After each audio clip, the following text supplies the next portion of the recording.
పరబ్రహ్మణే నమః. యథార్థ గీత, శ్రీమద్భగవద్గీత, 12వ అధ్యాయం. 11వ అధ్యాయం చివర్లో శ్రీకృష్ణుడు మళ్లీ నొక్కి చెప్పాడు, అర్జున, నీవు చూసిన నా ఏ స్వరూపాన్ని నీవు తప్ప ఇంతకుముందు ఎప్పుడూ ఎవరూ చూడలేదు, మరియు భవిష్యత్తులో కూడా ఎవరూ చూడలేరు. నన్ను తపస్సు చేతగాని, యజ్ఞం చేతగాని, మరియు ధ్యానం చేతగాని చూడలేరు. కాని అనన్య భక్తి ద్వారా, అంటే నా పట్ల తప్ప ఇతరత్రా ఎక్కడా శ్రద్ధ ఏర్పడకుండా నిరంతరం నూనెధారలాగా నా చింతన ద్వారా సరిగ్గా నువ్వు చూసిన విధంగా నన్ను ప్రత్యక్షంగా చూడటానికి, తత్వంతో సాక్షాత్తుగా తెలుసుకోవడానికి మరియు ప్రవేశం పొందడానికి కూడా వీలవుతుంది. కాబట్టి అర్జున, నువ్వు నిరంతరం నా చింతన చెయ్యి, భక్తుడివి కమ్ము. అధ్యాయం చివరిలో అతను, అర్జున, నువ్వు నా ద్వారానే నిర్ధారించబడిన కర్మ చెయ్యి అని అన్నాడు. మత్పరమః, నా పరాయణుడవయ్యి కర్మ చెయ్యి. అనన్య భక్తియే అతని ప్రాప్తికి సాధనం. అప్పుడు అర్జునుడు వేసిన ప్రశ్న స్వాభావికమైనదే. అవ్యక్తము అక్షరము అయిన దాన్ని ఉపాసించే సాధకుడు మరియు సగుణులైన మిమ్ములను ఉపాసించే సాధకుడు, ఇద్దరిలో శ్రేష్ఠులెవరు? ఇక్కడ ఈ ప్రశ్నను అర్జునుడు 3వసారి లేవనెత్తాడు. 3వ అధ్యాయంలో అతను, భగవాన్, నిష్కామ కర్మయోగం కంటే సాంఖ్యయోగం మీకు శ్రేష్టమనిపిస్తున్నప్పుడు నన్ను భయంకర కర్మలలో ఎందుకు పడేస్తున్నారు అని అడిగాడు. అప్పుడు శ్రీకృష్ణుడు, అర్జున, నిష్కామ కర్మయోగమైన లేక జ్ఞానమార్గమైన రెండింటిలోనూ కర్మ చెయ్యవలసిందే. ఇందులో కూడా ఎవరైతే మొండిగా ఇంద్రియాలను నిరోధించి మనస్సుతో విషయాలను స్మరిస్తాడో అతను డంభాచారుడే గాని జ్ఞాని మాత్రం కాదు. కాబట్టి అర్జున, నువ్వు కర్మ చెయ్యి. ఏ కర్మ చెయ్యాలి అంటే, నియతం కురు కర్మత్వం, నిర్ధారితమైన కర్మ చెయ్యి. నిర్ధారితమైన కర్మ ఏది అంటే ఇలా చెప్పాడు, యజ్ఞం యొక్క ప్రక్రియే అసలైన కర్మ. యజ్ఞం విధి గురించి చెప్పాడు. అది ఆరాధన చింతన యొక్క విశిష్ట విధి. అది పరమంలో ప్రవేశం ఇప్పించే ప్రక్రియ. నిష్కామ కర్మ మార్గంలోనూ జ్ఞాన మార్గంలోనూ రెండింటిలోనూ కర్మ చెయ్యవలసినప్పుడు, యజ్ఞార్థ కర్మ చెయ్యవలసి వచ్చినప్పుడు, క్రియ ఒక్కటే అయినప్పుడు మరి తేడా ఏమిటి? భక్తుడు కర్మలను సమర్పణ చేసి ఇష్టదైవానికి ఆశ్రితుడై యజ్ఞార్థ కర్మలో ప్రవృత్తుడవుతాడు. మరి 2వ రకమైన సాంఖ్యయోగి తన శక్తిని అర్థం చేసుకుని బాధ్యతతో అదే కర్మలో ప్రవృత్తుడవుతాడు, పూర్తిగా శ్రమిస్తాడు. 5వ అధ్యాయంలో అర్జునుడు మళ్లీ ప్రశ్నించాడు, భగవాన్, మీరప్పుడప్పుడు సాంఖ్యం ద్వారా కర్మ చేయడాన్ని ప్రశంసిస్తే అప్పుడప్పుడు సమర్పణ ద్వారా నిష్కామ కర్మయోగాన్ని ప్రశంసిస్తారు. ఈ రెండింటిలో శ్రేష్టమైనది ఏది? ఇప్పటికే అర్జునుడు 2 పద్ధతులలోనూ కర్మ చెయ్యాలనేది అర్థం చేసుకున్నాడు. కాని రెండింటిలో శ్రేష్టమైన మార్గాన్ని ఎంచుకోవాలనుకుంటున్నాడు. శ్రీకృష్ణుడన్నాడు, అర్జున, 2 పద్ధతులలోనూ కర్మలో ప్రవృత్తులయ్యేవారు నన్నే పొందుతారు. కాని సాంఖ్య మార్గానితో పోలిస్తే నిష్కామ కర్మ మార్గం శ్రేష్టమైనది. నిష్కామ కర్మయోగాన్ని అనుష్ఠానం చెయ్యకుండా ఎవరు యోగిగాని మరియు జ్ఞానిగాని కాలేరు. సాంఖ్యయోగం దుష్కరమైనది. అందులో విపత్తులు, అడ్డంకులు అధికం. ఇక్కడ 3వసారిగా అర్జునుడు అదే ప్రశ్న వేశాడు, భగవాన్, మిమ్ములను అనన్య భక్తితో ఆశ్రయించేవాడు మరియు అవ్యక్త అక్షరమైన దానిని ఉపాసన చేసేవాడు ఈ ఇద్దరిలో శ్రేష్ఠుడెవరు? అర్జున ఉవాచ.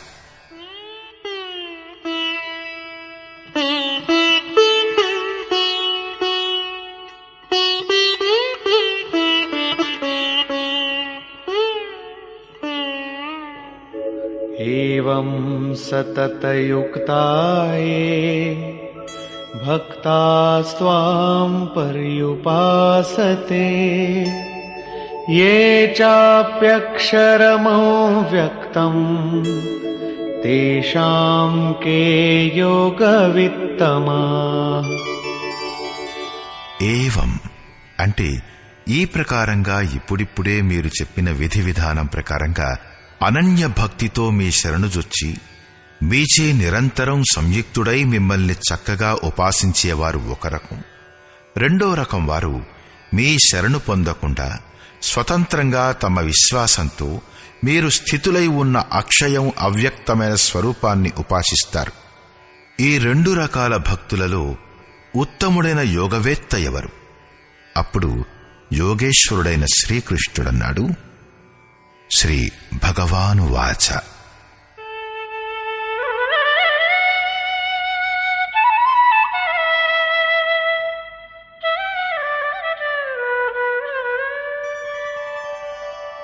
మయ్యావేశ్య మనో యే మాం నిత్యయుక్తా ఉపాసతే శ్రద్ధయా పరయోపేతా తే మే యుక్తతమా మతాః. అర్జున, నాలో మనస్సును ఏకాగ్రం చేసి నిరంతరం నాతో సంయుక్తులైన భక్తులు పరమంతో సంబంధం ఉంచే శ్రేష్టమైన శ్రద్ధతో యుక్తులై నా భజన చేసేవారిని నేను యోగులలో అతి ఉత్తములైన యోగులుగా భావిస్తాను. ఏ త్వక్షరమనిర్దేశం అవ్యక్తం పర్యుపాసతే సర్వత్ర గమచింత్యం చ కూటస్థమచలం ధ్రువం సంయమ్యేంద్రియగ్రామం సర్వత్ర సమబుద్ధయః తే ప్రాప్నువంతి మామేవ సర్వభూతహితే రతాః. ఇంద్రియాల సముదాయాన్ని చక్కగా సంయమనం చేసి మనస్సు బుద్ధి యొక్క చింతన కంటే అత్యంత అతీతమైన సర్వవ్యాప్తి అయిన అనిర్వచనీయ స్వరూపంగల సదా ఏకరసంలో ఉండే నిత్యమైన అచలమైన అవ్యక్తమైన ఆకారరహితమైన అవినశ్వర బ్రహ్మ ఉపాసన చేసేవారు సంపూర్ణ భూతాల హితానికై ఉన్నవారు మరియు అందరి పట్ల సమాన భావం గలవారు అయినట్టి ఆ యోగులు కూడా నన్నే పొందుతారు. బ్రహ్మ యొక్క ఆ విశిష్టతలు నాకు భిన్నంగా లేవు. కాని క్లేశోధికతరస్తేషాం అవ్యక్తాసక్తచేతసాం అవ్యక్తా హి గతిర్దుఃఖం దేహవద్భిరవాప్యతే.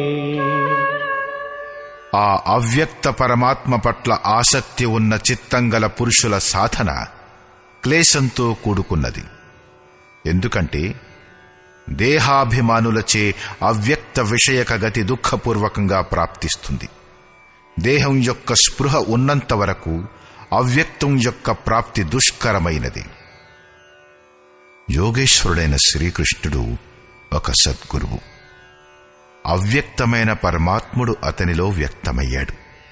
అతనంటాడు, మహాపురుషుడి శరణు పొందకుండా ఏ సాధకుడు తన శక్తిని అర్థం చేసుకుని ముందుకు వెడతాడో అతను నేను ఈ దశలో ఉన్నాను, ఇక ముందు ఈ దశలోకి వెడతాను, నేను నా అవ్యక్త శరీరాన్నే పొందుతాను, అది నా రూపమే అవుతుంది, నేను అతణ్ణే అని అనుకుంటూ ప్రాప్తికై నిరీక్షించక తన శరీరాన్ని సోహం అనడం మొదలు పెడతాడు.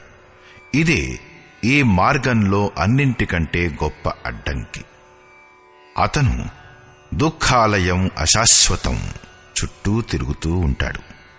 కాని ఎవరైతే నా శరణుజొచ్చి ఆచరిస్తారో వారు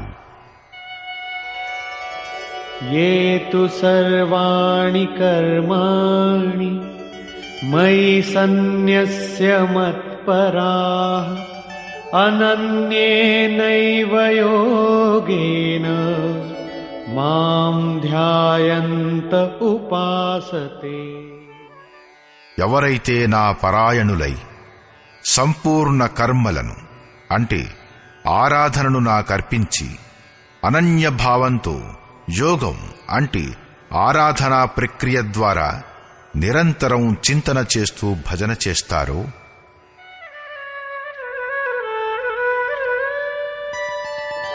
तेषामहं समुद्धर्ता मृत्युसंसारसागरात् भवामि न चिरात् पार्थ मय्यावेशितचेतसाम्.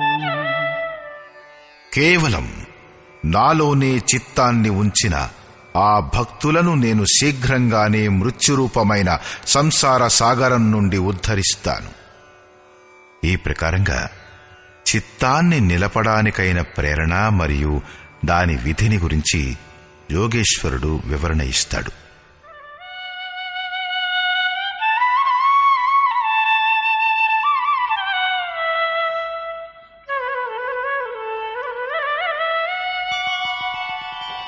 मय्येव मन आधत्स्व मयि बुद्धिं निवेशय निवसिष्यसि मय्येव अत ऊर्ध्वं न संशयः.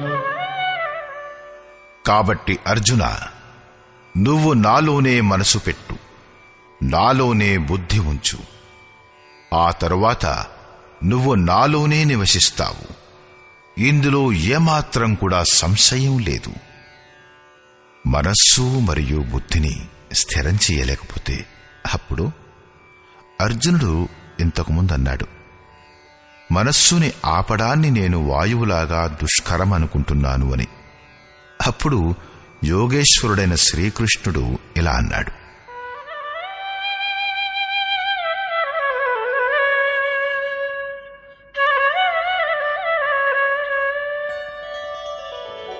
अथ चित्तं समाधातुं न शक्नोषि मयि स्थिरम् अभ्यासयोगेन ततो मामिच्छाप्तुं धनञ्जय. నువ్వు గనక మనస్సును నాలో అచలంగా స్థిరపరచటంలో సమర్థుడవు కాలేకపోతే, హే అర్జున, యోగాభ్యాసం ద్వారా నన్ను పొందు ఇచ్ఛను కలిగి ఉండు. చిత్తం ఎక్కడికి వెళ్ళినా సరే అక్కడి నుంచి బలవంతంగా తీసుకొచ్చి దానిని ఆరాధన చింతన క్రియలలో నిమగ్నం చేయడానికి పెట్టిన పేరే అభ్యాసం. ఇది కూడా చెయ్యలేని స్థితిలో అభ్యాసేప్యసమర్థోసి మత్కర్మ పరమో భవ మదర్థమపి కర్మాణి కుర్వన్ సిద్ధిమవాప్స్యసి. నువ్వు గనక అభ్యాసంలో కూడా అసమర్థుడవైతే కేవలం నా కొరకై కర్మ చెయ్యి, అంటే ఆరాధించడంలో తత్పరుడవు కమ్ము. ఈ ప్రకారంగా నా ప్రాప్తి కోసం కర్మను చేస్తూ నువ్వు నా ప్రాప్తి రూపమైన సిద్ధినే పొందుతావు. అంటే అభ్యాసం కూడా చెయ్యలేని పరిస్థితులలో సాధనాపథంలో కొనసాగుతూ ఉండు.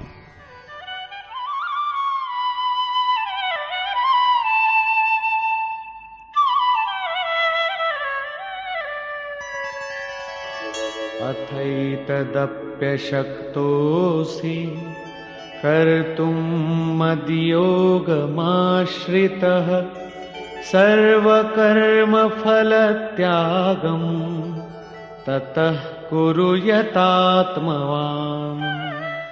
ఇది కూడా చేయడంలో అసమర్థుడవైతే సంపూర్ణ కర్మల ప్రతిఫలాన్ని త్యాగం చేసి, అంటే లాభనష్టాల యొక్క చింతన వదిలేసి, మద్యోగకు ఆశ్రితుడవై, అంటే సమర్పణ భావంతో బాటు ఆత్మవంతుడైన మహాపురుషుని శరణులోకి వెళ్ళు.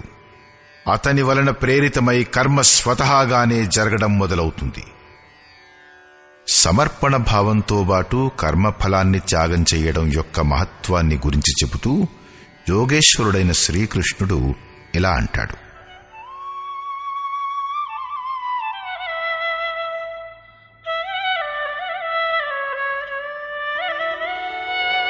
श्रेयो हि ज्ञानमभ्यासात् ज्ञानाध्यानं विशिष्यते ध्यानात् कर्मफलत्यागः त्यागाच्छान्तिरनन्तरम्। కేవలం చిత్తాన్ని నిరోధించే అభ్యాసంతో, జ్ఞాన మార్గంతో కర్మలో ప్రవృత్తమవడం శ్రేష్టమైనది. జ్ఞాన మాధ్యమంతో కర్మకు కార్యరూపునివ్వడం కంటే ధ్యానం శ్రేష్టమైనది. ఎందుకంటే ధ్యానంలో ఇష్టదైవం ఉంటాడు కదా.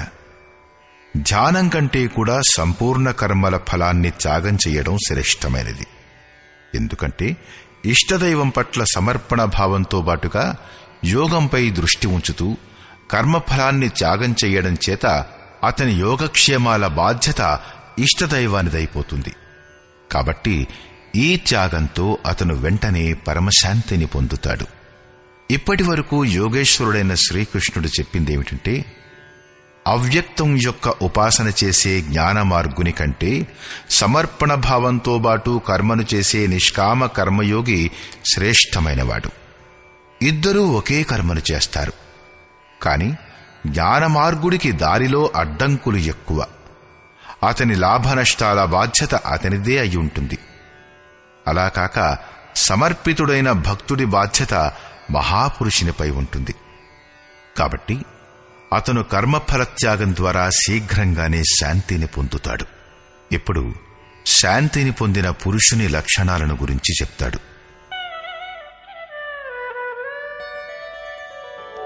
అద్వేష్టా సర్వభూతానాం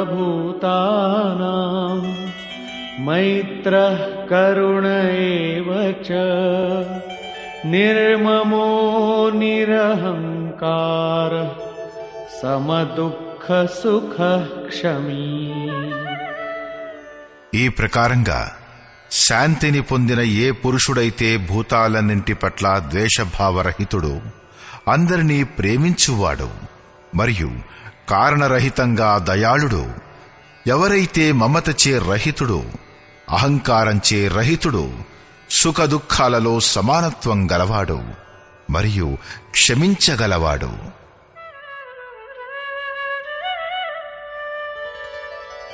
సంతుష్టః సతతం యోగి యతాత్మా దృఢనిశ్చయః మయ్యర్పితమనో బుద్ధిః యో మద్భక్తః స మే ప్రియః. ఎవరైతే నిరంతరం యోగ పరాకాష్ఠతో సంయుక్తుడో, లాభనష్టాలలో సంతుష్టుడో, మనస్సు మరియు ఇంద్రియాల సహితంగా శరీరాన్ని వశం చేసుకున్నాడో, దృఢ నిశ్చయం గలవాడో, అతను నాలో సమర్పితమైన మనస్సు బుద్ధి కలవాడు. అట్టి నా భక్తుడు నాకు ప్రియమైనవాడు.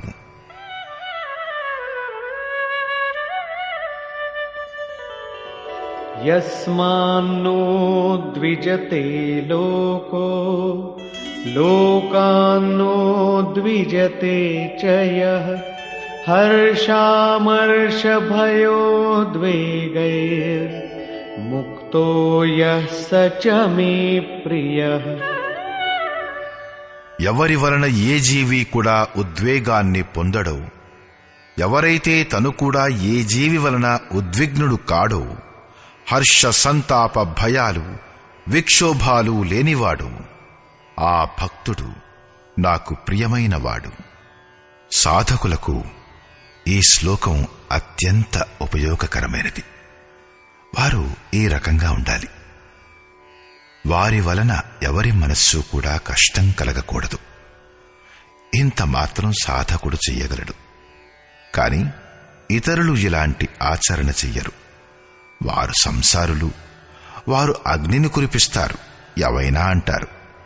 కాని సాధకునకు కావలసినదేమిటంటే తన హృదయం వారి వలన, వారి ఆఘాతాల వలన అతలాకుతలం కారాదు.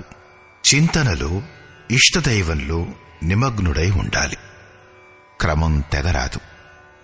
ఉదాహరణకై, మీరు స్వయంగా రోడ్డుపై నియమానుసారంగా ఎడం వైపునే వెడుతున్నారనుకోండి. ఎవరో త్రాగుబోతు ఎదురుగా వస్తున్నాడనుకోండి. అతని బారి నుంచి తప్పించుకోవటం మీ బాధ్యతే. అనపేక్ష శుచిర్దక్ష ఉదాసీనో గతవ్యథః సర్వారంభ పరిత్యాగీ యో మద్భక్తః స మే ప్రియః. ఏ పురుషుడైతే ఆకాంక్షలచే రహితుడు, సర్వదా పవిత్రుడు, దక్షః అంటే ఆరాధనలో విశేషజ్ఞుడు, అలా కాకుండా దొంగతనం చేయడం వలన దక్షుడు కాడు. శ్రీకృష్ణుడు చెప్పినట్లు కర్మ ఒక్కటే, నియత కర్మ, ఆరాధన చింతన. అందులో ఎవరైతే దక్షుడో, ఎవరైతే పక్ష ప్రతిపక్షాలకు అతీతుడో, దుఃఖాల నుంచి ముక్తుడో, ఆరంభాలన్నింటినీ త్యాగం చేసినవాడో, అట్టి భక్తుడు నాకు ప్రియమైనవాడు. చేయడానికి యోగ్యమైన ఏ క్రియ అతని వలన ఆరంభం చేయడానికి మిగిలి లేదు.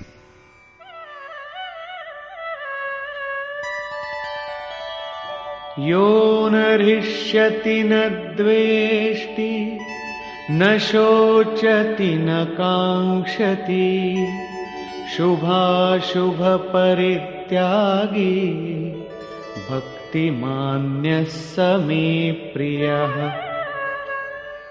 ఎవరైతే ఎప్పుడూ హర్షితుడు కాడో, ద్వేషం కలిగి ఉండడో, శోకించడో, కోరికలు లేనివాడో, ఎవరైతే శుభాశుభ సంపూర్ణ కర్మ ఫలాన్ని త్యాగం చేస్తాడో, ఎక్కడైతే శుభం వేరుగా ఉండదో, అశుభం మిగిలి ఉండదో, భక్తి యొక్క ఈ పరాకాష్ఠచే యుక్తుడైన ఆ పురుషుడు నాకు ప్రియమైనవాడు.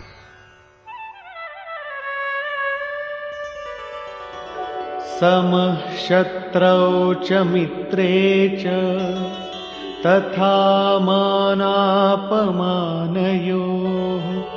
శీతోష్ణ సుఖ దుఃఖేషు సమః సంగ వివర్జితః. ఏ పురుషునికైతే శత్రువులు మరియు మిత్రులు, మానవమానాలు సమానము, ఎవరి యొక్క అంతఃకరణంలోని వృత్తులు సర్వదా శాంతి పొందాయో, ఎవరైతే వేడి, చలి, సుఖం, దుఃఖం మొదలగు ద్వంద్వాలలో సమానంగా ఉంటాడో, ఆసక్తి రహితుడు మరియు తుల్య నిందాస్తుతిర్మౌని సంతుష్టో యేన కేనచిత్ అనికేతః స్థిరమతిర్ భక్తిమాన్ మే ప్రియో నరః. ఎవరైతే నిందా స్తుతులను సమానమని తలుస్తాడో, మననశీలత యొక్క చరమసీమకు చేరుకుని ఎవరి ఇంద్రియాలు మనస్సహితంగా శాంతమైపోయాయో, ఎవరైతే ఏదో విధమైన శరీర నిర్వహణలో సంతుష్టుడో, ఎవరైతే తన నివాస స్థానం పట్ల మమకార రహితుడో, భక్తి యొక్క పరాకాష్ఠను చేరిన ఆ స్థిర బుద్ధిగల పురుషుడు నాకు ప్రియమైనవాడు. యే తు ధర్మ్యామృతమిదం యథోక్తం పర్యుపాసతే శ్రద్ధధానా మత్పరమా భక్తాస్తేతీవ మే ప్రియా. ఎవరైతే నిత్యము ధర్మామృతమైన ఈ అమృత పానమును, యథోక్తం పర్యుపాసతే శ్రద్ధధానా మత్పరమా భక్తాస్తేతీవ మే ప్రియా. యే తు ధర్మ్యామృతమిదం యథోక్తం పర్యుపాసతే శ్రద్ధధానా మత్పరమా భక్తాస్తేతీవ మే ప్రియా. ఎవరైతే నా పరాయణుడై హృదయపూర్వక శ్రద్ధాయుక్తుడైన వాడు ధర్మమయమైన అమృతాన్ని చక్కగా సేవిస్తాడో ఆ భక్తుడు నాకు అతిశయంగా ప్రియమైనవాడు. సారాంశం: గత అధ్యాయం చివరిలో యోగేశ్వరుడైన శ్రీకృష్ణుడన్నాడు, అర్జున, నువ్వు తప్ప నువ్వు చూసిన విధంగా ఇతరులు పొందలేరు. కాని అనన్య భక్తి లేక అనురాగంతో ఎవరైనా భజన చేస్తే అతను ఇదే ప్రకారంగా నన్ను చూడవచ్చు, తత్వంతో సహా నన్ను తెలుసుకోవచ్చు, నాలో ప్రవేశం కూడా పొందవచ్చు. అంటే పరమాత్ముడు ఎలాంటివాడంటే అతన్ని పొందవచ్చును. కాబట్టి అర్జున, భక్తుడవు కమ్ము. అర్జునుడు ఈ అధ్యాయంలో ప్రశ్నించాడు, భగవాన్, అనన్యభావంతో ఎవరైతే మీ చింతన చేస్తారో మరియు రెండవ వారు ఎవరైతే అక్షర అవ్యక్తాన్ని ఉపాసిస్తారో ఈ ఇద్దరిలో ఉత్తముడైన యోగవేత్త ఎవరు? యోగేశ్వరుడైన శ్రీకృష్ణుడు చెప్పాడు, ఇద్దరూ నన్నే పొందుతారు. ఎందుకంటే నేను అవ్యక్త స్వరూపుణ్ణి. కాని ఎవరైతే ఇంద్రియాలను వశంలో ఉంచుకుంటూ మనస్సును అన్ని వైపుల నుంచి కూడగట్టుకుని అవ్యక్త పరమాత్ముని పట్ల ఆసక్తుడై ఉంటాడో అతని పదంలో ఆటంకాలు ఎక్కువ. ఎప్పటి వరకు దేహాభిమానం ఉంటుందో అప్పటి వరకు అవ్యక్త స్వరూపం యొక్క ప్రాప్తి దుఃఖపూర్ణమైనది. ఎందుకంటే అవ్యక్త స్వరూప ప్రాప్తి చిత్తం యొక్క నిరోధం మరియు విలయకాలంలో జరుగుతుంది. దానికి అతని శరీరమే అడ్డంకి అయిపోతుంది.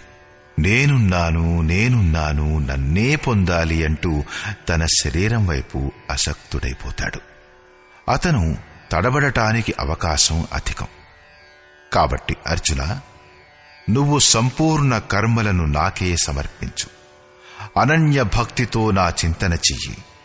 ఎవరైతే నా పరాయణులై సంపూర్ణ కర్మలను నాకే అర్పణ చేసి మానవ శరీరధారుణనైన నా సగుణ యోగి రూపాన్ని ధ్యానం ద్వారా నిరంతరం చింతన చేస్తాడో అతన్ని నేను శీఘ్రంగానే సంసార సాగరం నుంచి ఉద్ధరించేవాడినవుతాను. కాబట్టి భక్తి మార్గం శ్రేష్టమైనది. అర్జున, నాలో మనస్సును ఉంచు. మనస్సును ఉంచలేకపోతే దానికై అభ్యాసం చెయ్యి. ఎక్కడికైనా సరే చిత్తం వెళితే కూడగట్టుకుని దానిని నిరోధించు. ఇది కూడా చేయడంలో అసమర్థుడవైతే నువ్వు కర్మ చెయ్యి. కర్మ ఒక్కటే, యజ్ఞార్థ కర్మ. నువ్వు కార్యం కర్మను చేస్తూ ఉంటూ ఇంకేమీ చెయ్యకు. తరించగలిగితే సరి, లేకపోయినా పర్వాలేదు. ఇది కూడా చేయడంలో అసమర్థుడవైతే స్థితప్రజ్ఞుడైన తత్వజ్ఞుడైన ఆత్మవంతుడైన మహాపురుషుని శరణు పొంది సంపూర్ణ కర్మల ఫలాన్ని త్యాగం చెయ్యి. అలా త్యాగం చెయ్యడం వలన నువ్వు పరమశాంతిని పొందుతావు. దాని తర్వాత పరమశాంతిని పొందిన భక్తుని లక్షణాల్ని గురించి చెబుతూ యోగేశ్వరుడైన శ్రీకృష్ణుడన్నాడు, ఎవరైతే సంపూర్ణ భూతాల పట్ల ద్వేషభావంచే రహితుడో, కరుణచే యుక్తుడు మరియు దయాళువు, మమత మరియు అహంకారాలచే రహితుడు, ఆ భక్తుడు నాకు ప్రియమైనవాడు. ఎవరైతే ధ్యానయోగంలో నిరంతరం తత్పరుడు మరియు ఆత్మవంతుడు, ఆత్మస్థితుడైనవాడు, ఆ భక్తుడు నాకు ప్రియమైనవాడు. ఎవరైతే ఇతరులకు ఉద్వేగాన్ని కలిగించడో మరియు స్వయంగా కూడా ఇతరులచే ఉద్వేగాన్ని పొందడో అలాంటి భక్తుడు నాకు ప్రియమైనవాడు. ఎవరైతే శుద్ధుడు, దక్షుడు, వ్యధల నుంచి విశ్రామం పొందినవాడు, సర్వారంభాలను త్యాగం చేసి తరించిపోయాడు, అలాంటి భక్తుడు నాకు ప్రియమైనవాడు. సంపూర్ణ కోరికలను త్యాగం చేసినవాడు మరియు శుభాశుభాలను తరించివేయగలిగిన భక్తుడు నాకు ప్రియమైనవాడు. ఎవరైతే నిందాస్తుతులను సమానంగా భావించి మౌనంగా ఉంటాడో, మనస్సహితంగా ఎవరి ఇంద్రియాలు శాంతంగా మరియు మౌనంగా ఉన్నాయో, ఎవరైతే ఎలాంటి శరీర నిర్వహణలోనైనా సంతుష్టుడో మరియు ఉండే స్థానం పట్ల మమకార రహితుడు, శరీర రక్షణలో కూడా ఎవరికైతే ఆసక్తి ఉండదో అలాంటి స్థితప్రజ్ఞుడైన భక్తియుక్తుడైన పురుషుడు నాకు ప్రియమైనవాడు. ఈ ప్రకారంగా శ్లోకం 11 నుంచి 19 వరకు యోగేశ్వరుడైన శ్రీకృష్ణుడు శాంతిని పొందిన యోగయుక్తుడైన భక్తుడు ఉండే తీరును వివరించాడు. అది సాధకులకు ఉపదేశం. చివరిలో నిర్ణయం ఇస్తూ అతను ఇలా అన్నాడు: అర్జున, ఎవరైతే నా పరాయణుడై నా మీద మనస్సు ఉంచి అనన్య శ్రద్ధతో యుక్తుడైన పురుషుడు ధర్మమయమైన అమృతాన్ని నిష్కామభావంతో చక్కగా ఆచరిస్తాడో ఆ భక్తుడు నాకు అతిశయంగా ప్రియమైనవాడు. కాబట్టి సమర్పణ భావంతో పాటు ఈ కర్మలో ప్రవృత్తుడవడం శ్రేయస్కరమైనది. ఎందుకంటే అతని లాభనష్టాల బాధ్యత ఆ ఇష్టదైవం సద్గురువు స్వయంగా వహిస్తారు. ఇక్కడ శ్రీకృష్ణుడు స్వరూపస్థ మహాపురుషుని లక్షణాలు చెప్పాడు. అతని శరణులోకి వెళ్లమని అన్నాడు. అంతంలో తన్ను శరణు పొందమని ప్రేరణ ఇస్తూ తను కూడా ఆ మహాపురుషులతో సమానుందని ఉద్ఘోషించాడు. శ్రీకృష్ణుడు ఒక యోగి మహాత్ముడు. ఈ అధ్యాయంలో భక్తి యొక్క శ్రేష్ఠతను గూర్చి చెప్పడమైంది. కాబట్టి ఈ అధ్యాయం యొక్క నామకరణం భక్తి యోగం యుక్తి సంగతమయ్యింది. ఓం తత్సదితి. శ్రీమద్భగవద్గీతాసూపనిషత్సు బ్రహ్మ విద్యాయాం యోగశాస్త్రే శ్రీకృష్ణార్జున సంవాదే భక్తియోగో నామ 12ోऽధ్యాయః. ఈ ప్రకారంగా శ్రీమద్భగవద్గీత రూపమైన ఉపనిషత్తు మరియు బ్రహ్మ విద్య మరియు యోగశాస్త్ర విషయంలో శ్రీకృష్ణుడు మరియు అర్జునుడి సంవాదంలో భక్తియోగం అనే పేరుగల 12వ అధ్యాయం పూర్తయింది. ఇది శ్రీమత్పరమహంస పరమానందస్య శిష్యః స్వామి అడగడానంద కృతే శ్రీమద్భగవద్గీతాయాః యథార్థగీతా భాష్యే భక్తియోగో నామ 12ోऽధ్యాయః. ఈ ప్రకారంగా శ్రీమత్ పరమహంస పరమానంద గారి శిష్యుడు స్వామి అడగడానంద వారిచే రచించబడిన శ్రీమద్భగవద్గీత యొక్క భాష్యం యథార్థగీతలో భక్తియోగం అనే 12వ అధ్యాయం పూర్తయింది. హరి ఓం తత్సత్.